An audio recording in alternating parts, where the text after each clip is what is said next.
We're now going to start looking at the structure of phrases, and we'll look at the structure of these phrases each in turn, as we did when we looked at the structure of words. As with words, phrases also have constituents, that is, they have particular parts, and the parts glue together in particular ways. We're first going to take an overview of the structure of phrases in general, and then look at particular phrases. Let's suppose that there are two basic kinds of units in any phrase. One of these is the head, and anything that isn't a head is a modifier. We've already seen heads when we looked at compound nouns. I introduced them there because they were useful for looking at the significant part of the compound in terms of its grammatical function and its meaning, partly because I knew that they were going to be significant in phrases too. We're going to suppose that all phrases have heads. There must be a head to a phrase, and if there's nothing else to a phrase, then that is its head. So that means there are phrases that have only one word in them, and that word is the head. Let's suppose that, as with compound nouns, heads determine the grammatical properties of the phrase. You'll remember that in compound nouns, in English, the right-hand word of the two words is the head, and if that word is a noun, then the compound noun is also a noun. If it's a verb, then the whole thing is also a verb. Well, the same goes for phrases. One word determines what sort of a phrase it is in terms of its grammatical properties. What are grammatical properties? Well, grammatical properties are distributional properties. Let's go back and think again about distribution. You remember the train comes out of the tunnel, one carriage at a time, and the distribution of the train is the kinds of carriages that it has and the order they come in. Well, grammatical properties are also distributional properties. They determine where a unit comes. So, when we're looking at distribution with words, we're essentially looking at grammar. I'm going to take a difficult case to start with because it highlights just what a head is. When we look at the phrase "in a train," clearly there are two words that we think of as important. They carry quite a lot of meaning. One of them is in and the other is train. So the question is, which one of those two is the head of the whole phrase? Is it a whole phrase? Well, yes, it has a meaning that is made up out of the parts of the phrase, each of the individual words, and it's in the right order. It isn't jumbled in some way. So let's have a look at it in a number of sentences. Granville met his beloved in a train. Right, where does "in a train" come? What is its distribution? Well, the whole phrase "in a train" comes at the end of the sentence. And here again, it comes at the end of the sentence. But it doesn't only come at the end of a sentence, it also sometimes comes in other places.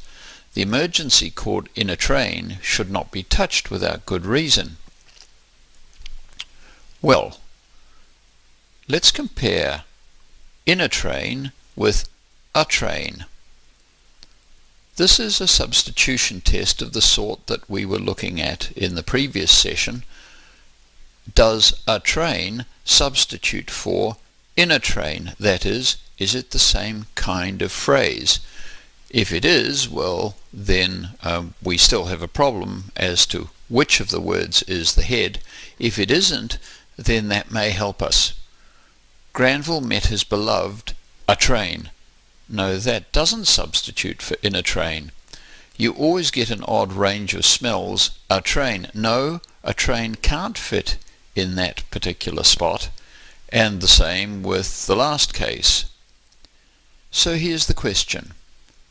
Since train could be the head of "in a train," it should determine where "in a train" is allowed to fit.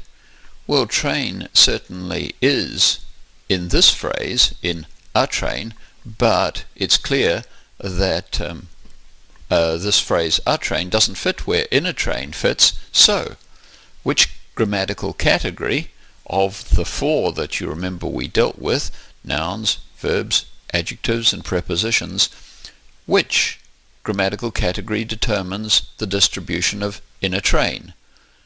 We've sorted out that it can't be train, so the chances are that it's in. Well, in is a preposition. In determines that in a train can fit where it does. Train does not determine this. So in is the head of in a train.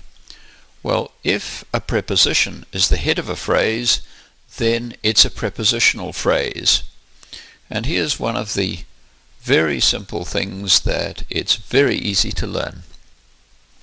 If a preposition is the head of a prepositional phrase, what is the head of a noun phrase? Well, a noun. Verbs are heads of verb phrases, and adjectives are the heads of adjective phrases. We've dealt with 4 different grammatical categories earlier on when we looked at words. Well, each of these can be the head of its own phrase. So, what else can we say about heads? Well, I've suggested they're obligatory. In other words, we can have one-word phrases, and when we have a one-word phrase, the head will be the one word. Heads are semantically central. Now that may seem a little tricky, but let's look at in a train. What we're suggesting here is that in is more central semantically to the whole phrase, that in a train is a kind of being in, and the train is just a something. If you have something in something, then the in is the important part of the meaning and the something is secondary. Heads are semantically central. If we look at a train, then train is the head, and that's a noun, and that's clearly central. Let's call non-heads modifiers. In general, they tell us more about the meaning of the head, not the other way around. In the phrase in a train, the train tells us more about in. It tells us where the person was in or the thing was in. The train tells us about in, but in does not tell us about the train. It tells us nothing about the train at all. So non-heads are modifiers in that they tell us more about the meanings of heads.